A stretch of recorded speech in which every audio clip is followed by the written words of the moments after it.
What's up, everybody? Welcome back to the Crown Cinema Podcast. In this episode, we are breaking down Sicario. Dark one, bro. Yeah, very dark. I'm glad you got to watch it again, because you said you watched it before and you weren't really invested in it, so it wasn't that great. Yeah. And I was like, wait, you didn't like it? What? And you're like, it wasn't that good. I'm like, brother, you got to rewatch it. Yeah, it wasn't that I didn't like it. I just didn't see what was so special about it. But again, this was a couple years ago. I just kind of threw it on in my bedroom. Just kind of one of the... Honestly, it was more of like a background movie. And I feel bad now for myself, like watching this, because I just kind of skipped through the movie. It wasn't really paying attention. Yeah. And then that ending happens, and I'm just, whoa, what? How did we get here? Because he comes across as kind of a dark character, Alejandro. Yeah.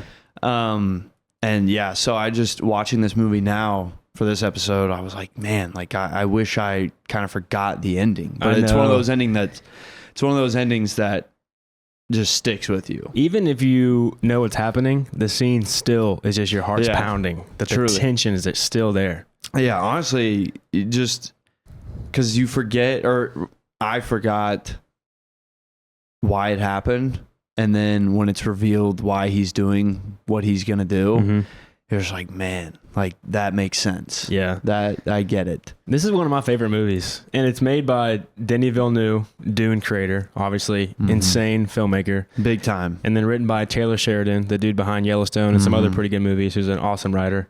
So I didn't know that. I've seen the movie and I didn't know who made it, and then like looking into it, I'm like, holy shit, no wonder why this movie's so good. They got two studs behind it, and then the cast is obviously incredible.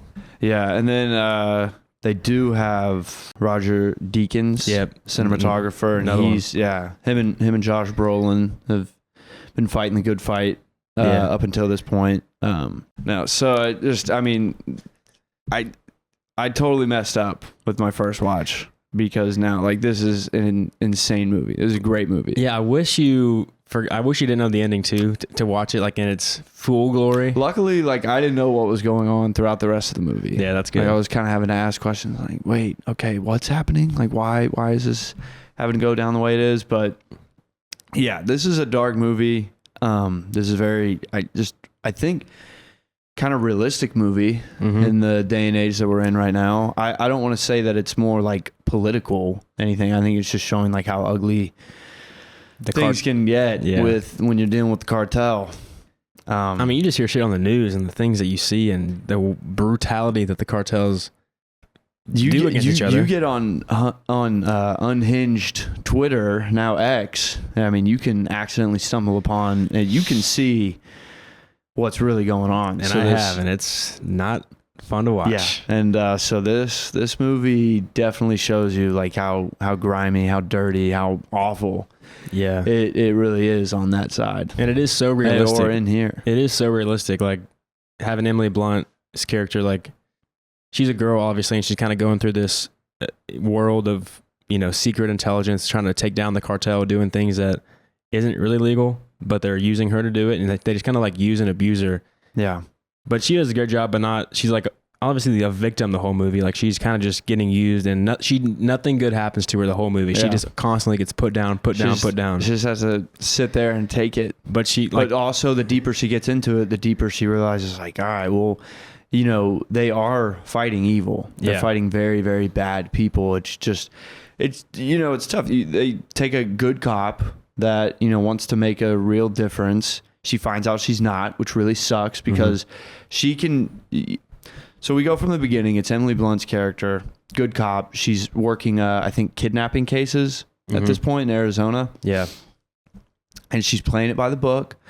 And even when she does that, she's still getting her hands really dirty. She stumbles upon a house that's got like 42 dead bodies. More, they unknown. They only found that many. They didn't even search like half the other house. Yeah, so they find 42, probably more, and then 2 cops get killed by just some random explosion that nobody can really explain. Like she doesn't know anything about like what's really going on. Like there's no leads, no nothing, and then she gets presented with this weird opportunity to kind of see, she hasn't even scratched the surface. And then she sees that it's not played by the book at all. And she's like, wait, you can't do this. And they're like, no, we can. Mm-hmm. And the reason we can is because we have to. Yeah. Like, there's just no other way of going about it. And so, yeah, I mean, the casting, you know, you got Thanos. Yep. You got Jim from The Office's wife. Yep. Emily Blunt, Yep. great actress. And then you got the guy that did drugs with Johnny Depp on Fear and Loathing in Las Vegas. Yeah, Benicio Del Toro. Yeah. Had a pot belly in that Really? movie. Yeah. It's funny seeing him as like a goofball guy and then seeing how dark he can play a character. Yeah. Insane actor. It's so wild to like see the range that these actors really have. Seriously, because Sheridan was saying, I read an interview with him. He wrote, obviously she has no, Emily Blunt's character, Kate, she always just gets put down, and she kind of just a victim the whole movie.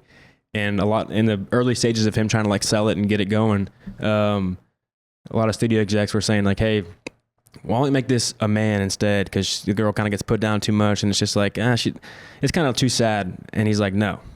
He told the person to fuck off. And he said, let's keep it how it is, but let's find an actor who is so talented and so strong of an actress to then not have her feel victimized the whole movie. Yeah. Because you see the pain she's going through, but you never really feel like, it's not like you feel bad for her, but it's not like just abuse. Like she can perform it enough to where you don't feel bad, but you know, I hope you know what I'm saying. No, because it shows that she stumbles upon this house, it blows up, she sees all these dead bodies, and then that same day she's back in the office.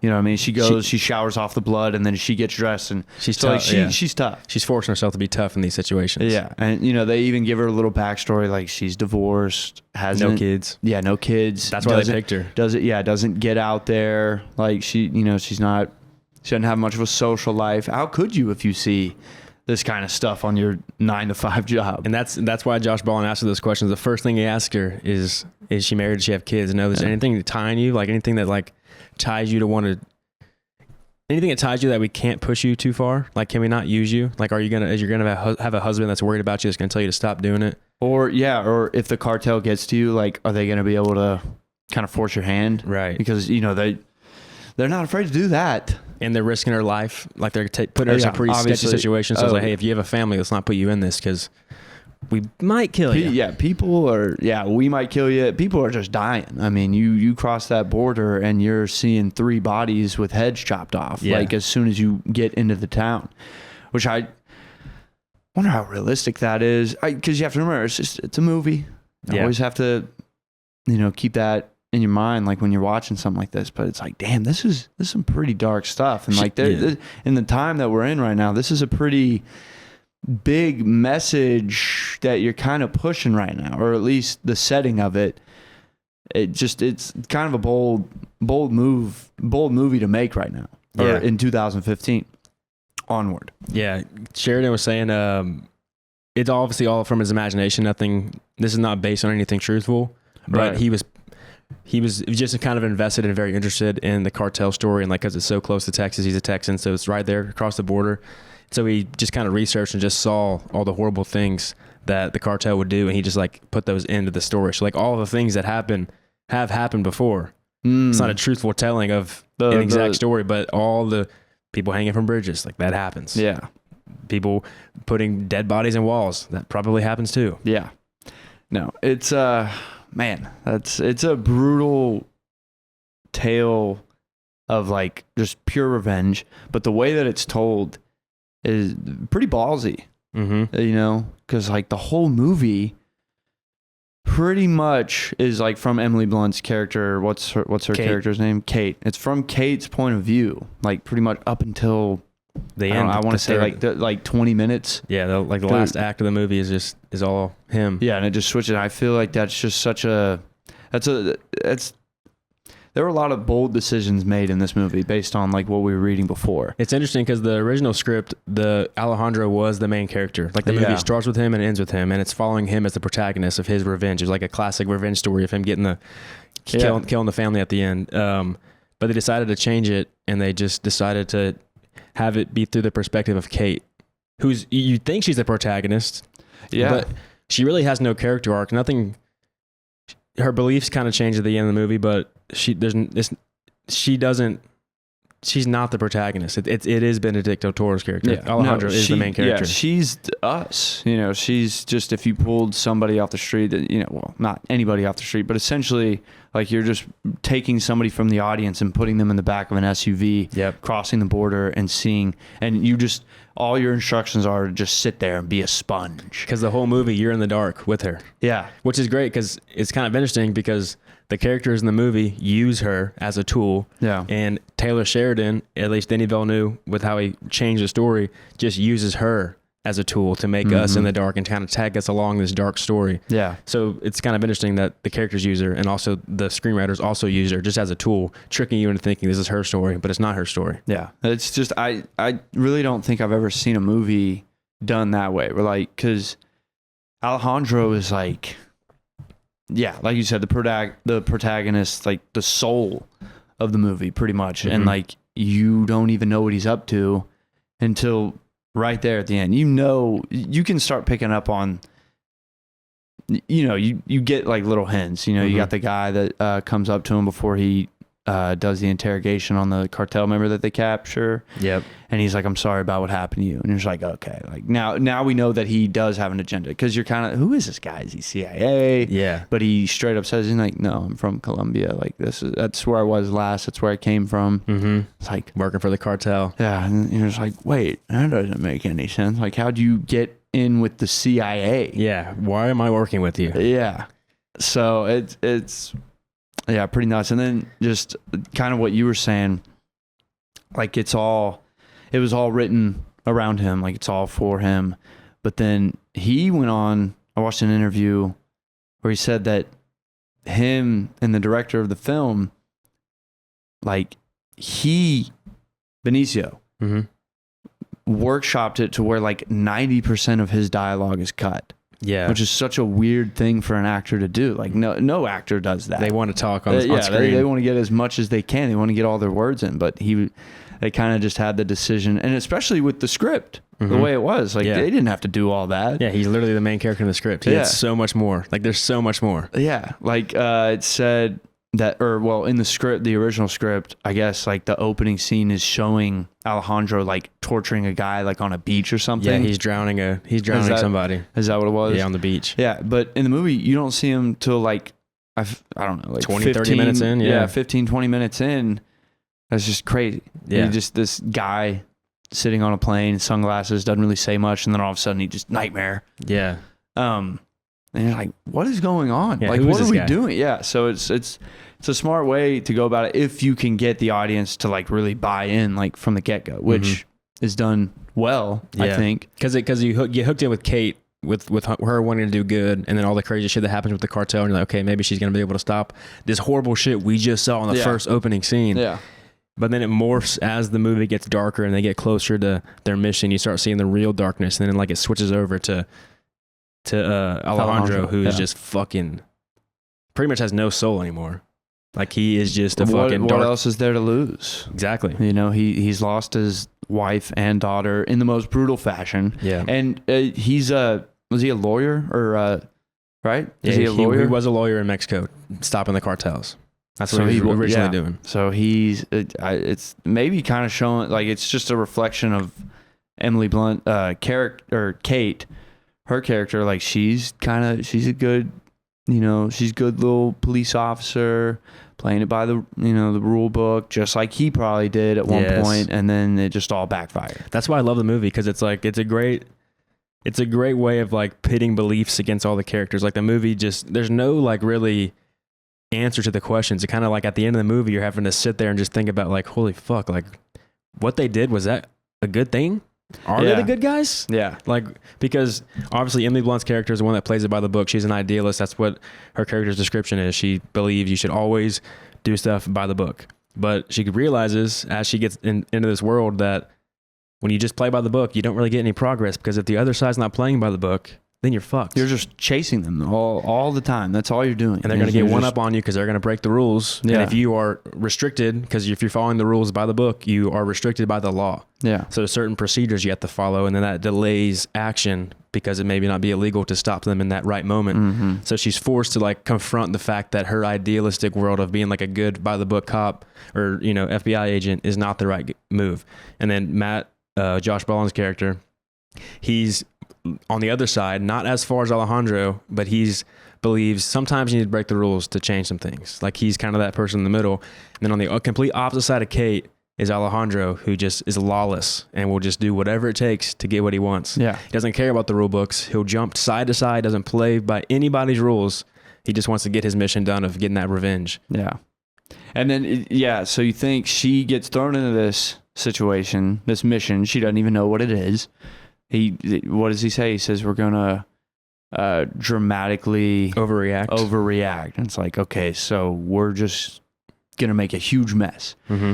So she gets in this black Tahoe with a bunch of guys with assault rifles. Yeah. And then all of a sudden this guy who clearly isn't working like with the United States tells her like, oh, by the way, watch out for the state police. They're not always the good guys either. Yeah. It's like immediately the lines are blurred as soon as she's about to go into battle. Yeah, and across the border. She's like, wait, so like anybody could try and kill me? Mm-hmm. Which is what happens. I mean, because it looks like a police officer is about to like take the shot at her on the border. Yeah.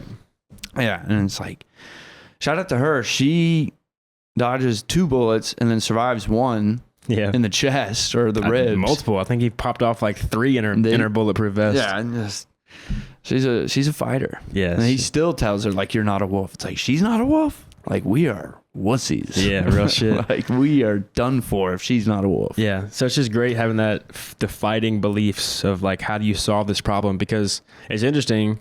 The villains of the movie, the people they're fighting against, aren't really in the movie. It's all about how does this one side solve the problem? Mm-hmm. And they all have different beliefs about it. So at the end of the movie, you're having to think for yourself, like, what's the right way to go? Because obviously what Alejandro did is not good. He killed children. Yeah. Innocent children and an innocent wife, probably. And Kate, obviously, too. You can't fall into Kate's beliefs because clearly to do some sort of effort, they said it in the movie, they prosecuted double the amount of cases they have in the last 2 years, but they still have really not made a dent. Yeah. And so obviously her side's not working. So you're kind of having to like think for yourself as an audience, what's the right move to make? What's the right belief system? And they're all fighting to kind of prove their own beliefs, which is just a great writing and a great way to put these characters together to make it interesting and engaging with all their relationships. Yeah. And it's just so scary kind of showing like that it's like in Arizona, which is, pretty now you're not just on the border of Texas anymore. Like you've kind of made it a lot more inward into the country. And then Arizona is just such a vast amount of land. Like there's so much that you can do, and it's Arizona's a border state. Yeah. But I'm just saying like I don't know. You think more like Texas, you think, okay, maybe California. Like if they're getting into Arizona, like it's a big country. Yeah. And there's so much like just vast land that it's like, how are you possibly going to find all of these guys? Yeah. Like they're just going to disappear. Mm-hmm. And it's just in a random suburb somewhere that's got, maybe 30 houses in the neighborhood and yeah, in like the middle just of nowhere. in the middle of the desert. Yeah. And exactly. it's just like, whoa. Yeah, it's crazy. So, yeah. And but yeah, it's this is a dark one. I think it's shot it was in Albuquerque, like for the most part. I mean, it makes sense. But like Josh Brolin's character, you don't really know. I don't really know like how I feel about him. You like him because he's charismatic, but he's the guy that's CIA operative that's wearing flip-flops to the office. Sometimes he opens the door with his shirt off, but no, he's out here letting some guy from Colombia go and kill kids. Yep. Yeah, because he's not as far as Alejandro is in that side of the belief system. He's a little bit inside of Alejandro. He believes in the rules and he's obviously working legally. He needs to work legally, but he's willing to break some rules. And he won't do it himself. He doesn't break any rules personally, but he uses Alejandro to break the rules. Yeah. Like whenever John what's his last? Oh, Bernthal? John Bernthal. You're right. Yeah. So John Bernthal, when he comes in as the corrupt cop in the United States, in Arizona, Matt Josh Brolin's character is not. He never turns his head once to watch what Alejandro's doing. He won't look at it. He's gonna sit there and just like let Alejandro do his work because he's like, do what you need to do. Like I'm gonna let you do it, but I'm not gonna see it, so that way I can't prove that I have. Yeah, no, he does that a lot. I'm trying to think, like the rules of engagement at the end, you know, they're like, what are those? And he's like, we'll talk about it later. And then right as they're about to go into the tunnel, he's like, weapons free. Yeah, weapons free, boys. The interrogation with the guy they bring back from the border, you know, he turns the camera off. Yeah. The other guy that's probably... He says, like, I'm so happy that you say that you don't speak English, because he's happy. Truly. That's not like some like game that he's playing with the guy. He's like, if you don't speak English, then I really can't interrogate you. So I'm going to have to call my advisor or my, like whatever you call it, like your, not advisor, but not associate. Yeah. You're the guy you hire to help you out, like the translator guy to come in and have to talk. And your translator guy's Alejandro. Yeah. And he's like, well, you know, I don't know what he's saying either. So, you know, what can I really do? Yeah. I love Alejandro walking up in that scene when he fucking spreads his legs and just stands right up onto him, puts his dick on his face and just stares at him. Just pure alpha energy over this guy who's helpless. He's probably they fed him water. Matt walks in for the first time. He just chugs a whole bottle. Yeah, the guy Guillermo steps in. He's like, a belly full of water, you devil. You gave him a belly full of water. Yeah. And then you gave the devil a belly full of water. No, he said, he calls him a devil because he's like, oh, you devil. You gave him a belly full of water, knowing that he's about to get a fucking... No, he's about to get drowned. He's about to get a waterfall of water. So we'll watch this. In this scene, look how many water bottles are on the table. They fed him a fuck ton of water. So now he's full of water. He's probably got to piss because who knows how long he's been there. Yeah. And they just waterboard him. So it's just water intake overload. So it's just pure torture. Yeah. Pure torture. It's kind of dark and scary that they got like in this room inside, there's a drain. They built a drain in specifically for torture, for waterboard torture. Yeah. This movie just pretty much all of it like does such a great job of showing and not telling Yeah. Essentially. But like it does. Yeah. Well, that didn't come out exactly how I wanted it to.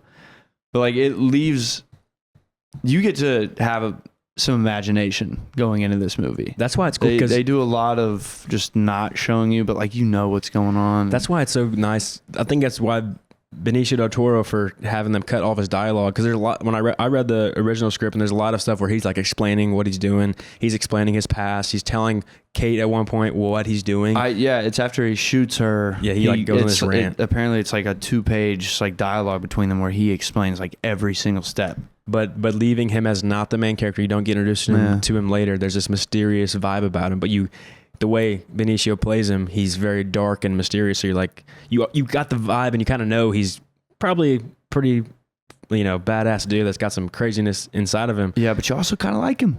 You do, because he's taking care. He's making sure that Kate's okay. He's like, just even the simple like, hey, like, how's your neck? And he kind of inspects it. He says like, you remind me of somebody I care about a lot. His daughter. Yeah, and he just very the wet willy. Yeah, and John and Ted's ear. It's messed up, but it's like, that's funny. Yeah, he just gave him a really hardcore wet willy. Yeah, so like them not telling you everything and kind of making you have to think about it, it makes it so much darker, and you're just so much more curious and like interested in like what's happening. Because you're following with Kate, so you don't know what's happening. You're in the dark, so you're just always curious about the next scene. Like, what's going to happen? What are they doing? Why do they do this? They bring shit up where they're like, they'll be in a meeting and Kate comes in late. They've already started the meeting without Kate, who they need, who's supposed to be like the liaison that's running the op. Yet she comes into meetings late. They don't really keep her informed, so you're not informed.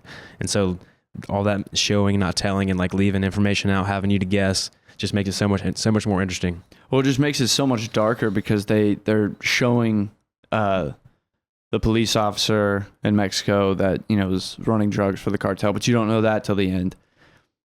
Honestly, I kept thinking he was going to be like some big I thought he was going to be the guy they were going after. Yeah. And for some reason, he's like, why else would they show his story? Yeah. And then they just all of that. And then you're kind of, you're starting to really like Alejandro. You're like, whatever he's doing, it's the right thing to do. Mm-hmm. And then all of a sudden he just blasts some dad that, all he wants to do is just get home, eat some eggs, drink some coffee, maybe have some whiskey, and play soccer with his son. Yeah. And all that build up, and he just gets a bullet to the back of the head. He doesn't even know. He has a clue. Yeah. But he doesn't know that he's about to die. He thinks like, if I help this guy who just came in dressed, like an American SWAT team guy, like this guy's not going to kill me. Boom, dead. Yeah. Story's ended. Which is just great because like you build that character, you kind of relate to Silvio, the Mexican state police officer with the family. Mm-hmm. You kind of start to feel for him because you're watching him with his family. You get to see his day life. You don't see him working in the cartel ever. You only see him in his day life with his family, with his son who loves him and just always wants to be with his father. And so you get that, and at the end, that just kind of reveals Alejandro's true darkness. Because with him, how he treats Kate, you like Alejandro. He's a badass, but he kind of takes care of Kate. He's the only one that's honest with her, and he's the only one that like actually asks her and like comforts her with things, and informs her on stuff.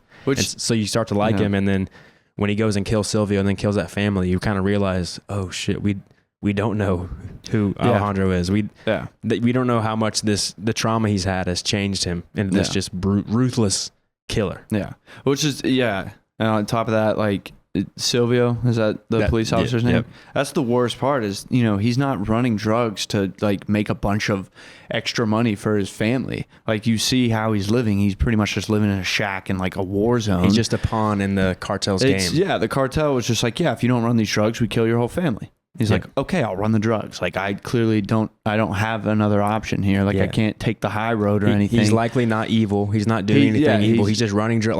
Like it's such a low stake crime, like running drugs for the cartel. He's not killing people. We don't see him do anything crazy. We're not even sure how long he's been in the cartel. That could have been his first job. Like you don't know that. Yeah.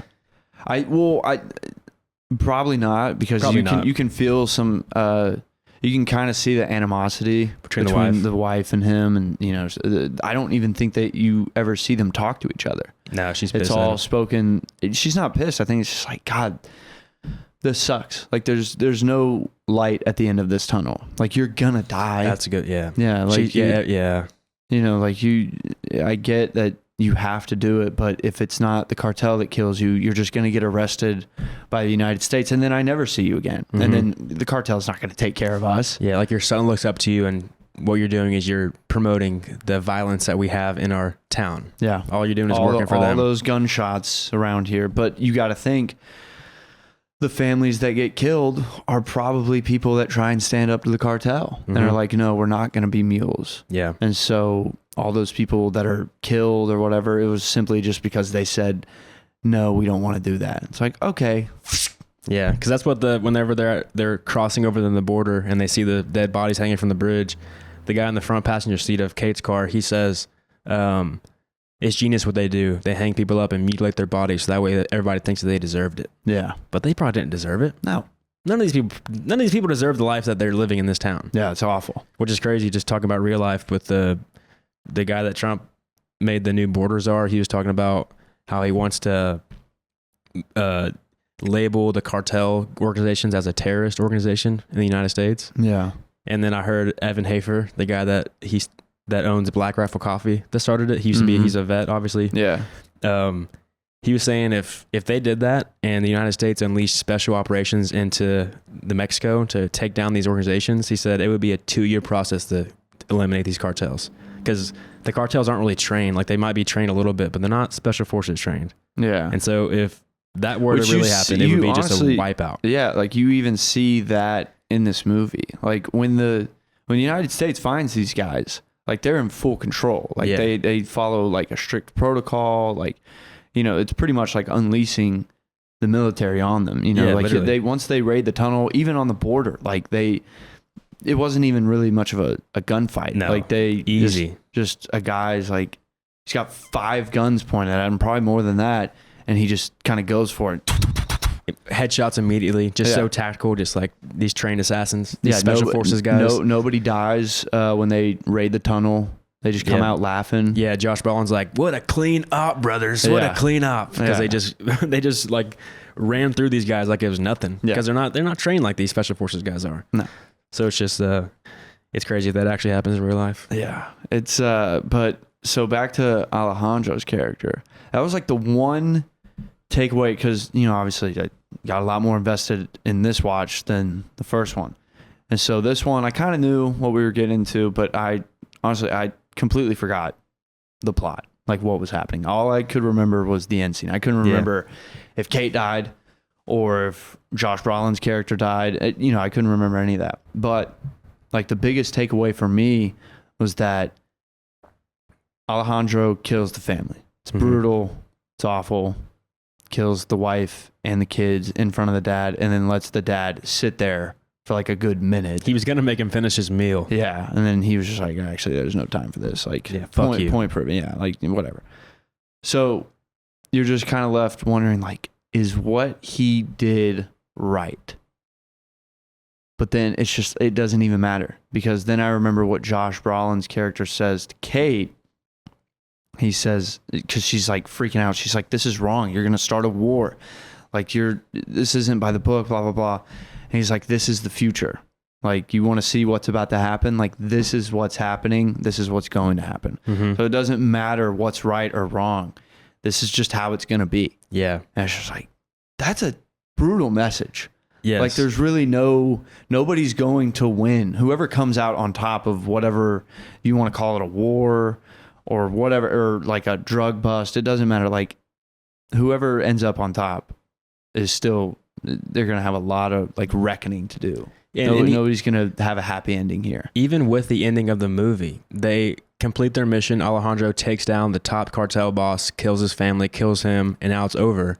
And if you remember from a few scenes earlier in the movie, once they first catch Guillermo, and the special forces guy tells Kate, come here, come watch this. And they get on the rooftop. The fireworks. And they see the fireworks with the gunshots and the explosions. And he's like, you cut off one head, two more pop up. Or he didn't say that, but he says something like that. That's what happens when you cut off the chicken's head. Yes. You get people trying to take the throne again. Yeah. And so at the end of the movie, when they kill one boss of the cartel, you hear gunshots ring out. Now it's like somebody else is going to take that place. So now there's really no end to this. It's like you might have stopped one guy, but chaos still ensues in this cartel world. Yeah. So it's just dark because you're like, they did all that shit. Nothing got accomplished. Yeah. Essentially. Yeah, seriously. Nothing got accomplished. Now there's just going to be another guy who's going to be pissed off, and he's going to kill more families. It's a tough one, man. It is. What do we do? Yeah, bro, brutal. My favorite scene, and this is the border scene is my favorite scene from this movie. And it's a director's masterclass of how he shoots this scene. I watched a video breaking down this, so I'll pull it up here. Not the video, but I'll pull down the border scene. And the shots, like, this is just so fascinating to me, is like the thought process behind why directors choose their shots. And so this border scene is insane. So they talk about right before this, when they pull up to the border, how Alejandro tells Kate, nothing will happen here. If something happens, it'll happen at the border. And so now they pull up at the border. It's worst case scenario. The border's stopped. There's traffic. And then Denny chooses to have this drone shot showing all the cars. And it pans through and gets faster, showing like how many cars and how much trouble they're in, because they got a while to go before they can get to the border. So safety is not close. So now you're like, fuck, something for sure is going to happen now. Because the whole time I'm saying, like, poor pedestrians. Yeah. But to them, this is just so normal. Yeah. In this world that they've made in this movie, they're just so used to it. Like, you don't hear any cars honking. You don't see anybody getting out of their cars trying to run away. Like, everybody just sits there. They're like, because if you make a sudden move, you've probably seen people that like got scared and try to get out of their car and run, and then boom, they just get gunned down for no reason. Nobody gets talked. That doesn't get talked about in the news. And that shit's just normal for these people. Yeah. Like this is normal life. And so now they're on the border. So now they're all searching for threats. And so it shows from Kate's point of view right here when she looks around. It's kind of a wide angle. She's not looking at anything in particular. She's kind of just looking around, not sure what to look at. Yeah, she didn't. Yeah. And then it cuts to Alejandro, who's experienced and knows this. He looks. The shots are tactical. He's focusing on cars because it shows that he's experienced and now he's looking for things. Gotcha. And then as it goes, They're looking. Obviously, he makes contact. He finds the enemy car. And then what's cool, he mentions it. Get your service weapon out. Red Impala, 2 lanes over. That blocking right there, Red Impala 2 lanes over. These guys are also experienced. They look at the exact same time because they click immediately. 2 lanes over on my 10. They immediately tag it. Yeah. And Kate's like, what the fuck? Like, where are we looking? Red Impala, 2 lanes left. So now we're here whenever they're about to get out of the car to do their action against them. Wait. Get out of the car. That's several cuts in like 1 second, all from different angles. It's like disorienting. So it's kind of showing her perspective, like what's going on. Like we don't know what's happening. Yeah. Because normally you want to see it, if you wanted to show this scene very clearly, you want it to be a very smooth motion, showing them getting out of the car tactically. But because it's from Kate's point of view, they disorient you from different angles. Well, yeah, especially because like you said, she didn't know what's going on, but she also knows that you can't just roll up on a car. Yeah. For no reason. Like these guys haven't like done anything. You know, they haven't gotten out, they haven't engaged at all. But all of a sudden you got 3 guys getting out of SUV with assault rifles just pointing at this car. Like, what if it's the wrong car? Like, what if we got the wrong guys? You know, that's what, and she's just thinking of all these possibilities. Like, we're probably, I don't know. But that's the point. Yeah. You're not supposed, because for me, I forgot how this went. And so like my heart's just pumping because I was like, is it a decoy? Like, is this just going to be a car full of regular guys and then some other guys from like 2 lanes over are going to pop out? And but no. It goes to show. I also like Alejandro. Like, this is one of those scenes where it kind of makes him seem like a good guy because he's looking at the people or the car full of guys and he's like, come on, like don't pull the weapon. Yeah. You know, like you've lost. Like Compas, in peace. Yeah.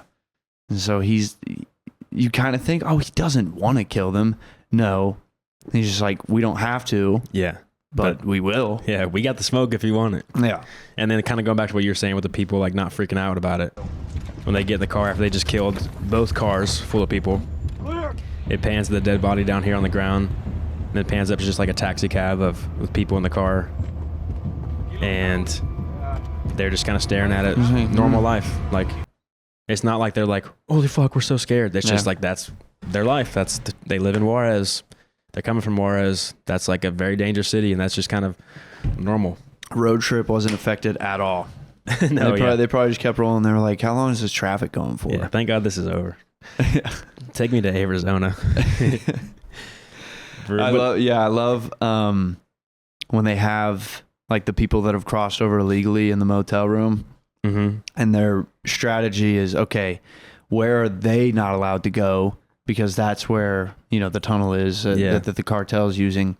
And the guy's like, oh yeah, we use this all the time. And he's like, oh yeah, we can't go there, like coyotes, it's dangerous. But you can. Yeah, we can, but we don't. It's dangerous. Yeah. And so then Alejandro or Brolin's character, I can't remember which one, they pointed the map, they were like, this tunnel. And all the guys are like, no. That is where the cartel is. Yeah, like, he's like, this is our route. They're like, no, don't go there. Don't go there. That's where it's dangerous. Yeah. Yeah, that is such a smart tactical way of like, where do they not go? Yeah. That's where we want to go. Yeah. It's where they don't go. That's where the action happens. Yeah.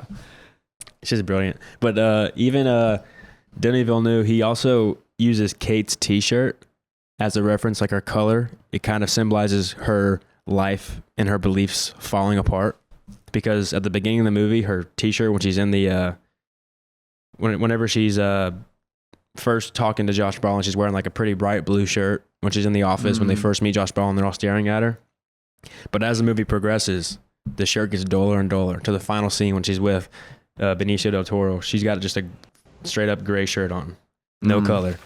The whole shot's gray, really. Like the apartment, like they're just in just a gray area. Just lifeless. You can just see her beliefs and what she feels for. Yeah. And then thinking about with Alejandro's character, like the audience is introduced to him as like in a kind of a light, like it's broad daylight, he's getting on a plane, there's no shadows, but as soon as he goes into that tunnel, like he's just, most of his shots from then on are like kind of in the dark, or like he's like emerging from the shadows. Yes. Like he shoots Kate, and then he's in the back of the cop car at night, and he's just kind of lurking, like just in the back seat. And then he takes care of that. Then he goes to the family, comes out from the shadows, blasts them. Then you see him in her apartment, like he's just lurking in the shadows. Yeah. Like he is just full blown, like this is pure dark right here. There's no light, barely on his face. this is a bad mofo. Yeah. There's a bad mama jamba. Yes. Yeah. And so that, I'm sure that was done on purpose. Yeah. Well, one of the rewrites from this scene that Benicio Del Toro and Emily Blunt both really fought to change, and they rewrote it during the shooting, was here at the end, Alejandro like picks up her shirt and like lifts her shirt up to look at the bullet wounds that he gave her. So he kind of like violates her almost, and then talks about how like you remind me of my daughter. And it's like, it seemed like it was like, that's not really what he would do. I think he respects her and he would be kind to her in this moment, but like, let's cut that out. I don't think that's what Alejandro would do. I don't think he would like violate her and kind of embarrass her, and just, that's really putting her down. At the final scene, like he already is going to commit suicide. He's already got the gun pressed to her. He does wipe her tears. Yeah. Like, that's why it's so dark, because he doesn't really care. No, like he does care. Like he sees his daughter in her, but his love and his revenge is kind of taken over. His love has left his life and the revenge is taken over, and he's just this dark character now who just kind of believes do whatever it takes to take down these people. And so even though he's wiping her tears, care for her, he still puts a gun up to her head and is like, listen, I'll still kill you. Like I care for you. I don't want this to happen, but if you make me, I will. It's also not even that, like when I'm really thinking about it, he's wiping her tears because she puts her hands over her face, and he immediately like takes them off and like kind of puts them back on the pen. So him wiping her tears, I don't even know if it's really showing that he necessarily cares or is having some kind of like moment or where he's compassion. thinking, I think it's like, let's get these tears out of the way so we can get this going. Maybe. Like, like it's kind of, he's just, I have to go. Like, you need to stop crying now so you can go ahead and sign this paper. Like, yeah. And it's also interesting here, just like a cool fact with the details. Look how he's holding the gun. That's backwards of how he normally would. If he was he's holding it with his right hand, but he's holding it reverse because that's how she would shoot herself. So it would be a suicide, ruled a suicide because the way the gun is.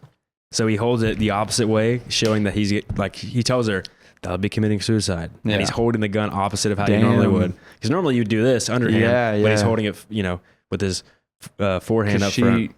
Yeah. Because she would kill herself that way. Because she's right-handed. That's how she would hold her gun. Yeah. Okay. Because think about her right hand's on the other side. That's how she would hold her gun up to kill herself. I got a feeling he's done this before. 1,000%. To thousands of people probably.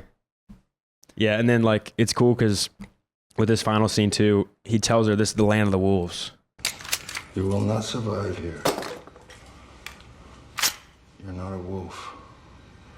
And this is the land of wolves now. He tells like, this isn't, because he recognizes her. I think he does see his daughter in her because she's good and she wants to do good. And he realizes he's a lost cause now. He's a wolf. Wolves don't do good things. Wolves just kill to kill. So he's like, you're not a wolf. He's almost like, I feel like he's almost here telling her like, please don't come in. Don't make this. Don't become what I am. Don't become what I am. Yeah. Well, and again, kind of thinking about like, I don't know if he's really showing compassion so much as he's just kind of trying to make his job as efficient as possible. He tells her, you should move to a small town. Not much is going to go on down there or whatever. He's kind of doing that. So he's like, I don't have to deal with you again. You need to get out of this game because like, I don't want you to get my way. One, maybe because I don't want to kill you, but I really think he doesn't care. I think it's more of like, if I kill you, that's just going to be more busy work. Like you're just a little side quest, and like I'm just really trying to get to the top dogs as fast as possible. Yeah, I think he does have a little bit of compassion, but because he's just went into this dark mode, he will kill the people he has compassion for. Yeah, like that. So I think it's almost darker if he does have compassion for her, and he still will make her commit suicide or frame her for suicide. Why does he kill Silvio? He doesn't care. He's in his way. It doesn't matter. I guess. I think from a story writing standpoint, he kills Silvio just to show how dark he is. There's really no mercy when he is on this mission to revenge. It shows that anybody on the way from his path, he'll kill them, even children. So Silvio's an easy kill. He works with the cartel. Yeah. He's involved in the process. He's not fighting the good fight. So he doesn't really deserve to live.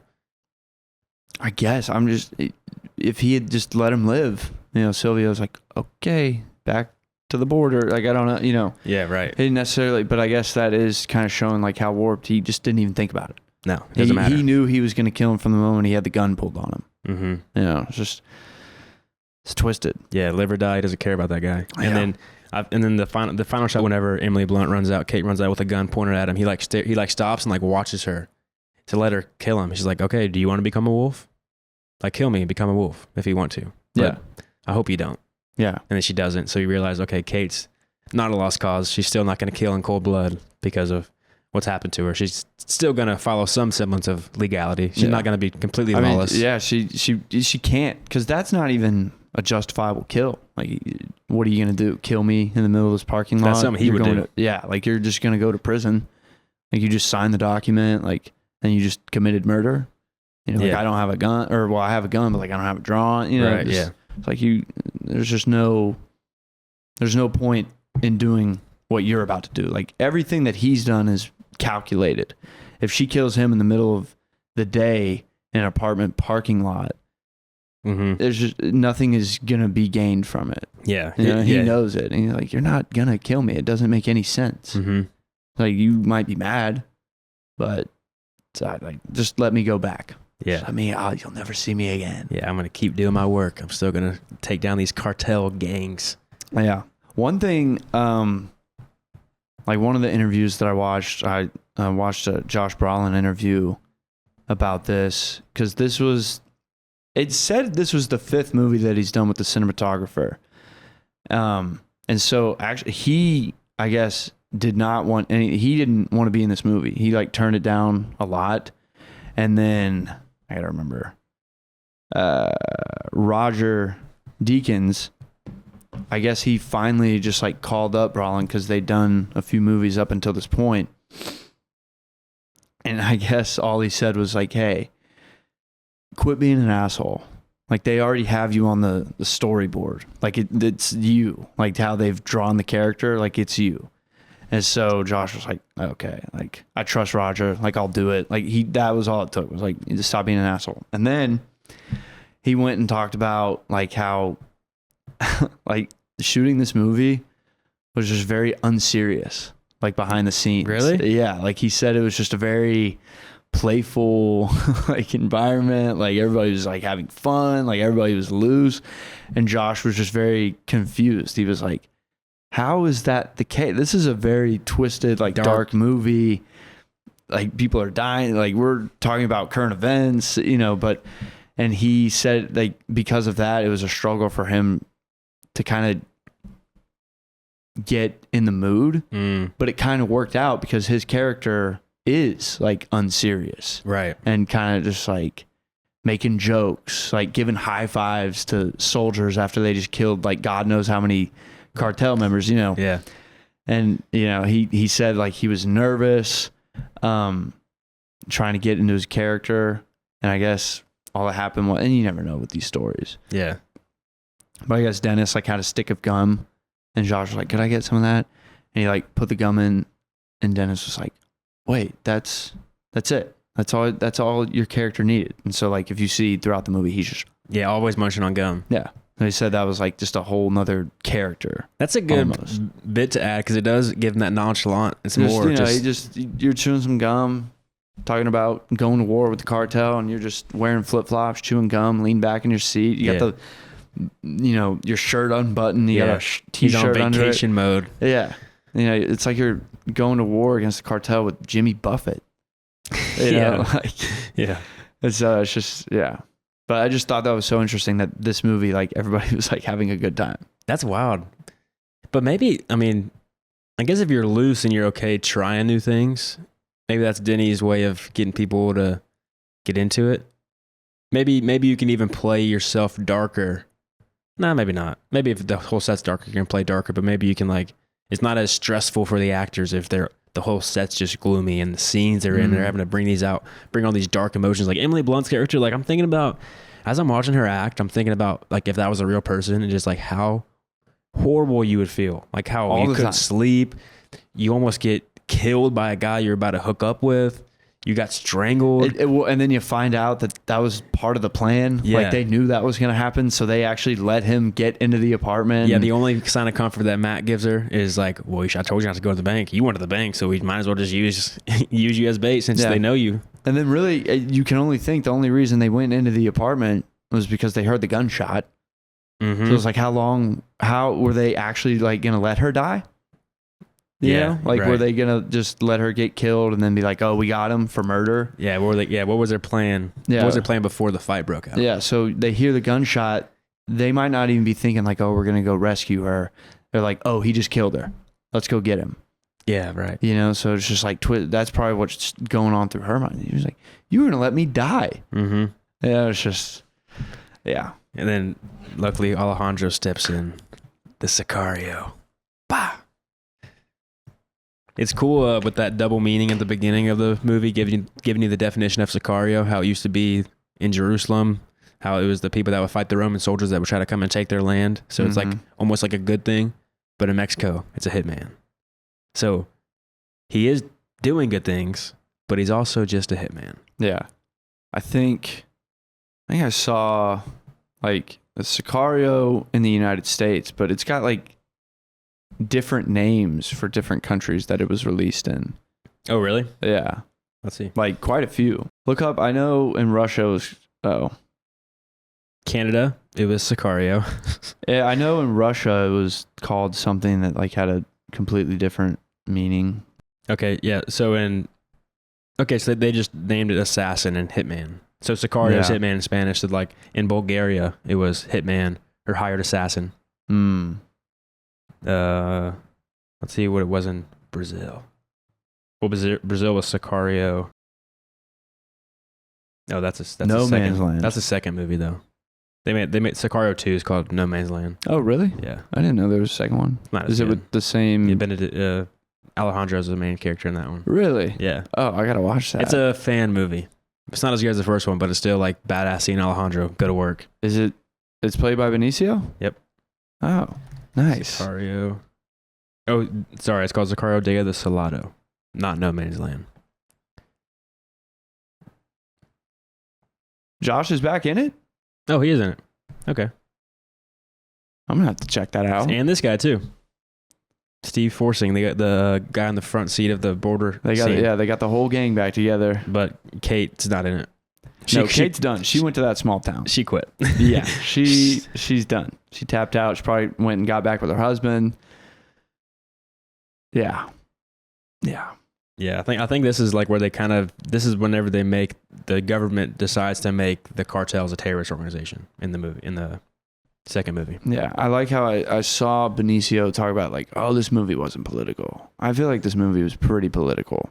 Just in the sense, like they dropped the whole Colombia, kind of how the United States knew what was going on in Colombia, but it's like they kind of were able to contain it, control it. In a wicked way, probably even profit from it. Because there's one boss, so they can control one guy. But if there's 20 different cartels with 20 different gangs that are running shit, it's going to be a lot harder to control. Yeah, they just would so they're trying to just get it back to when it was Pablo Escobar. Yeah, essentially. Just one guy, because he says like, unless you can get 20% of America to stop shooting up or snorting that shit, then we need to just control it to the best we can. So we're trying to get it back to Medellin.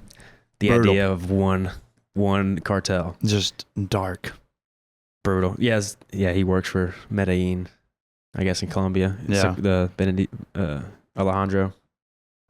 Yeah, dude, fucking brutal movie, but so good. One of my favorite movies. No, this just got up there.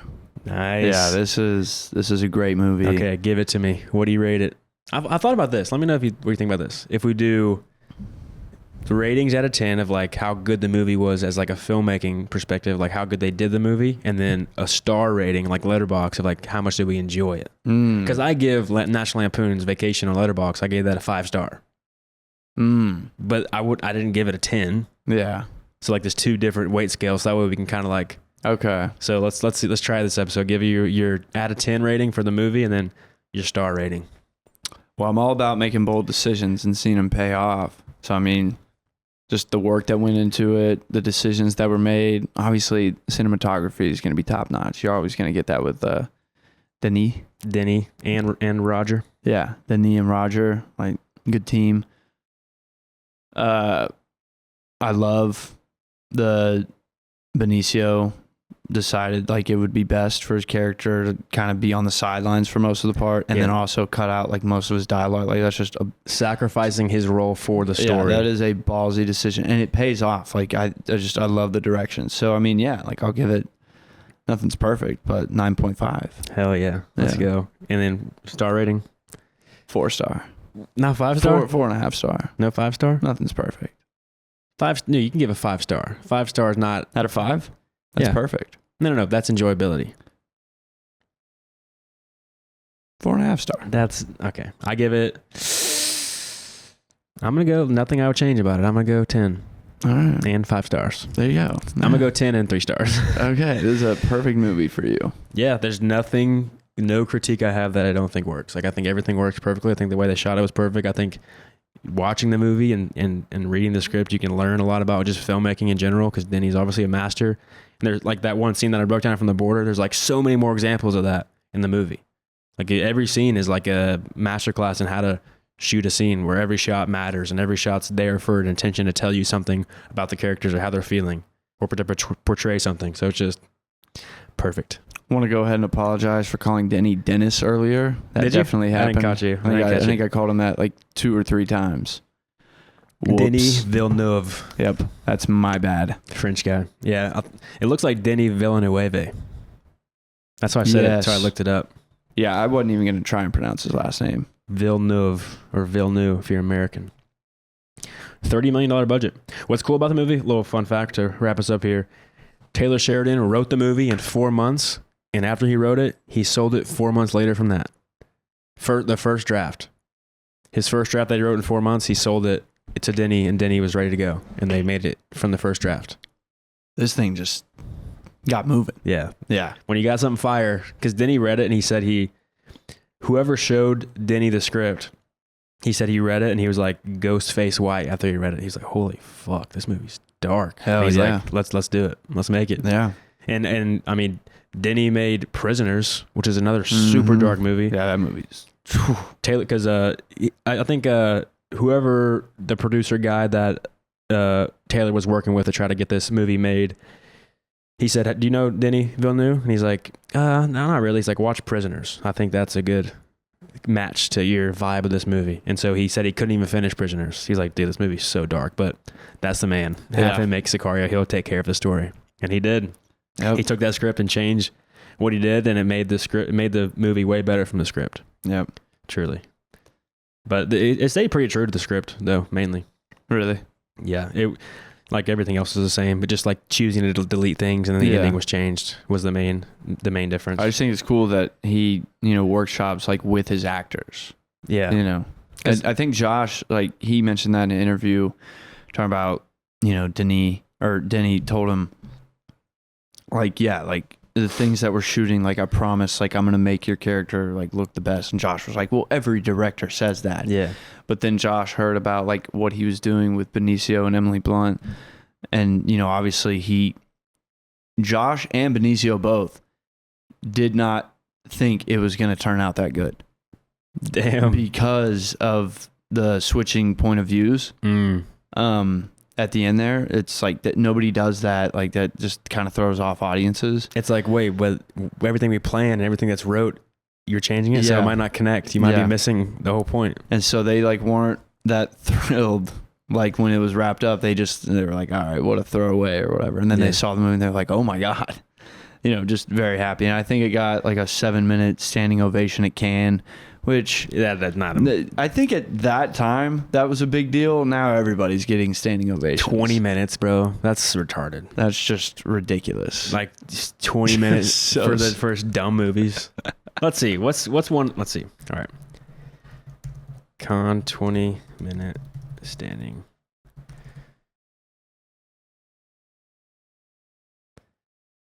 The 23 longest Cannes standing ovations. Horizons was one that got a huge standing ovation. That's I think. right. Yes. Shitty movie. Megalopolis, 7 minutes. The Apprentice got an 8 minute Killers of the Flower Moon, 9. The Substance, 9. Yeah, Horizon, 10 minutes. Yeah, right. You kind of Black Klansman got 10. That one just won the Golden Globe, I think. Emilia Perez got 11 minutes. Inglourious Basterds got 11. That makes sense. Let's get to the bottom of this. Oh, The Artist, the one we did, the silent movie we did, that got a long one. That makes sense. That was a great movie. Pan's Labyrinth got 22. Mud got 18. Nice. It's a good movie. I feel like there was more. Recently, they've been like shitty ones. We're also scrolling past movies that like we haven't really heard of. Yeah. Which that might just be our bad. Yeah, they're probably good. Or not. Con Standing Ovations not a good. Kind of shooting ourselves in the foot here. Yeah. I'm like, oh wait, that makes sense that they got it. But no, the Horizon, no. They took it out of theaters. They didn't make the second one. Yeah, they're not happy. It didn't do well. The French don't know what they're talking about. That should have been a TV show, like a limited series. We talked about that on our Horizon episode. If you care to hear us shit on that movie, yeah, you can scroll back to the archives and check out our Horizon American Saga episode. But all right, you got any final thoughts on Sicario? Glad I watched it a second time. I'm sure I'll pick up something new on the third watch. Yeah, which is inevitable. Yes. Yeah, great movie. If you haven't seen it, definitely watch it. But I hope if you've gotten this far, you probably have seen it. So thank you guys for listening. Let us know what you love about Sicario. Let us know if you learned anything from the episode. Maybe teach us something that you know that we didn't mention here on the episode. And we'll see y'all next week. Don't forget to like and subscribe. We are out.